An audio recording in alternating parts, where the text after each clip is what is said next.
happened when Martin Van Buren took over the presidency, not long after he was in office, the country plunged into an economic depression. So, unfortunately, President Van Buren was barely in office before the nation plunged into what we know as an economic depression. These are bad times to be president. Herbert Hoover was a president during the Depression. You just don't survive those very well because the country's not doing well economically, and who gets blamed for everything?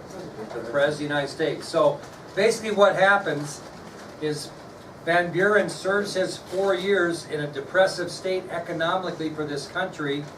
He's hoping that the Depression, like a cold, might just run its course and fix itself. He didn't know any way the government could fix this depression, this economic depression. He hoped it would run its course. It's like sometimes when you get a cold, you really don't take any medicine. You just hope that a few days you'll feel better. Well, guess what? In a few days, the country didn't feel better. And he basically will not be a factor in the election of 1840 simply because the depression during his presidency killed him. Okay? So, with that said, that'll take us to the election of 1840. So the 4 years of Martin Van Buren, what were they? Depression. He has no chance to be re-elected in 1840. Question is, will he run? Well, we'll see. Well, in the election of 1840, the Democrats get together and they do nominate Martin Van Buren for the presidency. And they also nominate Richard M. Johnson to be his vice president. Same candidates. Same candidates. Martin Van Buren for president, Richard M. Johnson vice president. Not a great move. Richard M. Johnson, same guy we talked about before. So it's going to be a Martin Van Buren, Richard M. Johnson ticket for the Democrats. The Whig Party is going to nominate only one man this time, William Henry Harrison, the man that came closest to Van Buren the last time. And he's going to name a guy who's going to be important because of instances in history, John Tyler, for the vice presidency. Okay? So, the Whigs will nominate William Henry Harrison for the presidency and John Tyler for the vice presidency. Now, this is where campaign slogans first kind of came in. They became kind of famous, you know, win with Wilkie, okay? I mean, there's all kinds of, we're going to start talking about these. And the Whig campaign slogan was Tippecanoe and Tyler too, which is on your ID sheet. Tippecanoe and Tyler too was the campaign slogan for the Whigs in 1840. Tippecanoe and Tyler too. I think you can figure out the Tyler too because that would be John Tyler. But what did the Tippecanoe mean? Well, that came from General William Henry Harrison's military career when he battled Indians on the Tippecanoe River in 1811. And he got the nickname Tippecanoe. Okay, so the Whig campaign slogan was Tippecanoe and Tyler too. Obviously, and Tyler too means and John Tyler. But Tippecanoe came from General William Henry Harrison's battle with Indians on the banks of the Tippecanoe River in 1811. Now, what did the Whigs campaign on the whole time? What was their campaign about? Come on. The Depression. How bad Martin Van Buren was. Couldn't do anything about the Depression. So they simply just campaigned on the fact that Van Buren did nothing to solve the Depression during the last 4 years. Blamed him for everything. Well, in this particular election, there were 294 possible electoral votes. 294 was the most you could get. And obviously, you'd need 2/3 majority, right, of that, because that's the total. 294. Van Buren only gets 60. And he is an incumbent president. He is the president of the United States, and this election he only gets 60 votes. Which means that Harrison gets how many? 234. What a butt kicking. That was an incredible victory for the Whig Party, who have just been in existence how many years, really? Well, you could say 8 years, yeah. And they've already got a presidency. Okay? With this victory, William Henry Harrison, this man right here, becomes the 9th president of the United States. William Henry Harrison. What's that? Now, have you heard much about him? No. What? Well, hang tight, okay? All right. That'll take us to our next subtopic, which is the final days of President Andrew Jackson, and then we'll talk about the inauguration of William Henry Harrison as the 9th president. How can you put the final days like after Because he's gonna die. What's it? Because he's going to die. Oh. All right. Now, let's go back in history a little bit. After Martin Van Buren was inaugurated as president, right? What did Jackson do? He went back to his home in Tennessee. To show you how popular this man was, people lined the route from Washington, D.C. all the way back to Tennessee to cheer him on as he went home. Can you imagine seeing that today? People lined the route back to his home from D.C. cheering on the 70-year-old former president. Yep. So as he's traveling back, because you don't fly in those days, obviously, right? As he's traveling back from Washington, D.C. to his home in Tennessee, the roads are lined with people that are cheering the 70-year-old as he goes into retirement. Pretty big tribute, pretty interesting. Well, has he been paying attention much to his plantation? No, he's been the President of the United States, and when he gets back, he finds out that he's more than $7,000 in debt, which would be about $195,000 in today's money. Okay? So he's $7,000 in debt. Somebody hadn't been paying attention to business, right? He's $7,000 in debt, which is about $195,000 in debt. I don't think anybody, my goal when I retire, kiddos, is to be debt-free, own my house so I don't have any payments. Boy, if all of a sudden I had to be $195,000 in debt, all of a sudden I find out I retire from teaching, I walk over to my house over here and somebody says, hey, guess what? Things haven't got so well for you. We've been running your house here, now you're $195,000 in debt. I would just be crushed. Because well, your whole life you worked not to be in debt when you retire. But he's $7,000 in debt.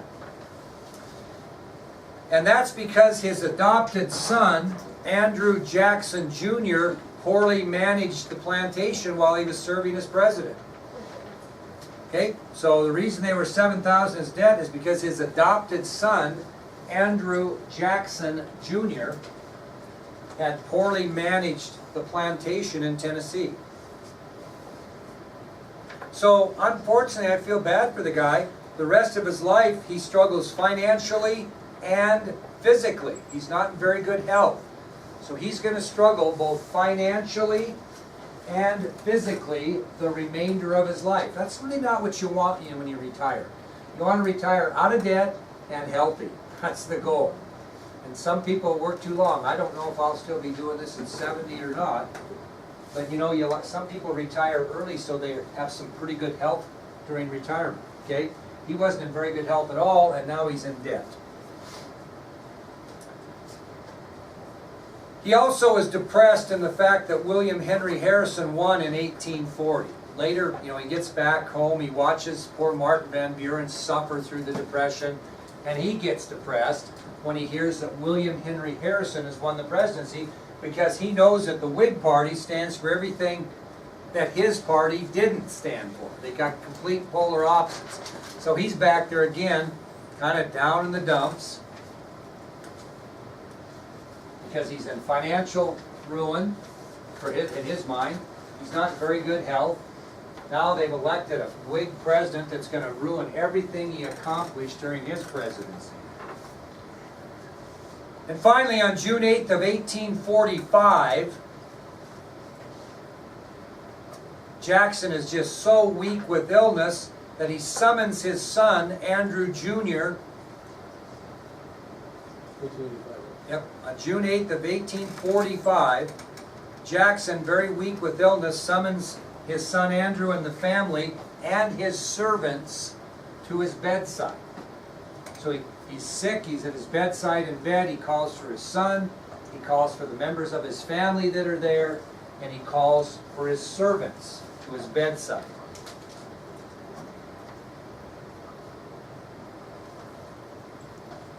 One of the people at his side was his slave, Hannah. Now, do you remember in the movie, the black slave that was with Mrs. Jackson when she died, and she called, "Go get Mr. Jackson, go get Mr. Jackson"? Well, Hannah had been there at Rachel's side when she died as well. She was very well liked by the Jacksons. So on June 8th of 1845, Jackson, weak with illness, summons his son, family members, and his servants to his bedside. Among those is his slave Hannah, whom his wife had died in her arms prior. According to witnesses, Jackson's last words before passing away were, quote, "I hope to meet you all in heaven, black and white." So he was not, even though he owned slaves, I don't think you'd call him a racist. I think that slavery was part of life. He cared for his slaves, treated them well. Obviously not like family, like servants, but he treated them much better than some were treated. So according to witnesses, Andrew Jackson's last words before passing away were, "I hope to meet you all in heaven," excuse me, black and white. Now, I don't know if this is true, and you don't have to write it down. It's part of the Jackson folklore, but it could be. Supposedly, after he died right then, another one of Jackson's servants said out loud, "Do you think General Jackson has gone to heaven?" Which another slave replied, "If General Jackson wants to go to heaven, who's going to stop him?" I mean, that's kind of how he was. So I don't know if that's true or not. That has been documented that one of the slaves said, "Do you think General Jackson has gone to heaven?" And another slave supposedly replied, "If General Jackson wants to go to heaven, who's going to stop him?" Okay? Well, Jackson was buried next to his wife, Rachel, at the couple's plantation known as the Hermitage, which is on your ID sheet. So Jackson was buried next to his wife, Rachel, at the couple's Tennessee plantation known as the Hermitage, which is on your ID sheet. And that is the final days of the great Andrew Jackson. Okay, we'll finish up then and watch a little video after this. We're going to talk about the inauguration of William Henry Harrison. And Cassie, this is kind of an interesting story, isn't it? Well, William Henry Harrison is inaugurated into office on March 4th, 1841. Excuse me, March 4th, 1841. The weather was not very good. What was it like, Cassie? What? Take a guess. It was cold, rainy, windy, kind of a brisk day. Okay? It was kind of a brisk day in March in Washington, D.C. Cold, windy, rainy, kind of a brisk day. Yep. The date? Yeah. March 4th, 1841. Now, Harrison was a little up there in age for a president. He was 68. So he was 68 years old when he was elected. And even though the weather wasn't very good, Leilani, what did he decide to do anyway? Even though it had bad weather, what did he do? What do you do after you get inaugurated? Give a speech. Yeah. And he chose to give that even though it wasn't very good weather. Most guys would have moved into some shelter or maybe not given it or whatever, but he insisted on delivering his inaugural address in the bad weather. And he talked an hour and 40 minutes, and towards the end of the speech, there was a drenching rain coming down. So he talks an hour and 40 minutes in kind of bad weather, and then it starts to rain, and by the end of his speech, it's like pouring rain, drenching rain. And what happens to him, Cassie?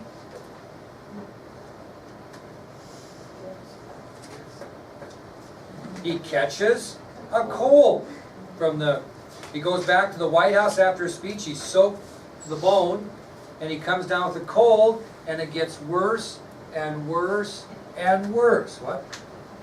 You think it might? So he arrives at the White House soaked, and he came down with a cold. It gets worse and worse and worse. And on April 4th, ironically, March, April, 1 month later to the day, he dies of pneumonia. He's only in office a month, and he dies of pneumonia, and he's sick most of that time. So he catches a bad cold during his inauguration. He gets back to the White House, he's soaked, he catches a cold, gets worse and worse and worse, and 1 month to the day he gave his speech, he dies of pneumonia. So John Tyler now becomes the first vice president in American history to succeed to the presidency. Yes, Manir? How do you spell pneumonia? A good pneumonia is P-N-E-U-M-O-N-I-A.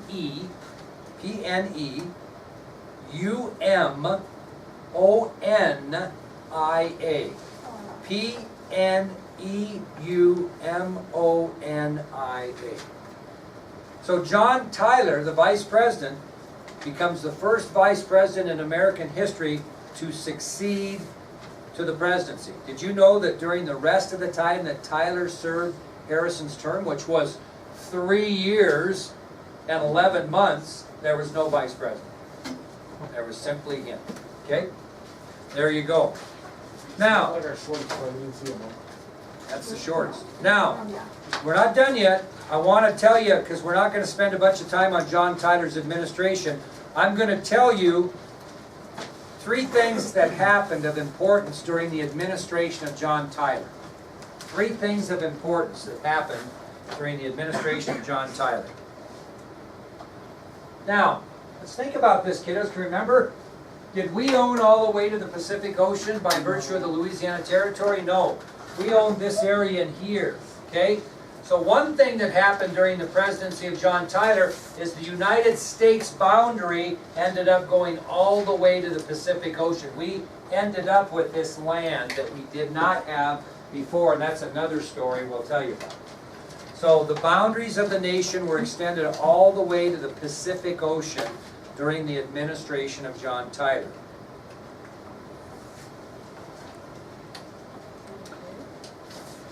We've got a big issue right here, west of the Mississippi, in this area we know as Texas. And as a result of the conflict over Texas, we are going to end up having a war with Mexico, the Mexican War. So the issue of Texas would be decided in their fight for independence from Mexico. That'll happen during the administration of John Tyler. Yep. So the issue of Texas would be decided in a fight for independence from Mexico. We'll get involved in something called the Mexican War. Then here's, for the first time, because of this land and what new territories are going to be slave and what new territories are going to be free, we start having serious differences of opinion between the North and the South that will eventually lead to a civil war. This is where it starts, and you'll get all that information later. All right, here's kind of what I got planned for you kids the next couple days if you want to do this. I have a short video on what we lectured about, Andrew Jackson, the presidency. I also have a short video on the presidential profile of Andrew Jackson. And then I have a really good video about Andrew Jackson called Hero Under Fire. The controversies and the good things about this guy and how people thought of him as being someone that wasn't really sometimes very presidential. Okay, so we'll start with this video that covers the notes. So you should have your notes out. Now, here's the extra credit on your test that's coming up. All you have to do is write down 5 things from this video that I'm showing you, or 5 things from the other videos I'm showing you that I did not tell you in the lectures, and each one's going to be worth 1 point extra credit on your test. Doesn't matter what they are, I'm not picking them. You just have to write down 5 things about Andrew Jackson that in these videos I'm showing you the next 2 days, today and tomorrow, that I did not tell you in class. Okay, so Maddie, my dear, is the new student in here. You're closest to the door, which means you get to get the lights, my dear. Both of them. There you go. I don't know. You're doing good. Okay, this is 24 minutes, 5, 10, 15, 20. We probably won't get to it all today, but we'll finish it up tomorrow, yes. I'd rather not during the video. Okay, here we go.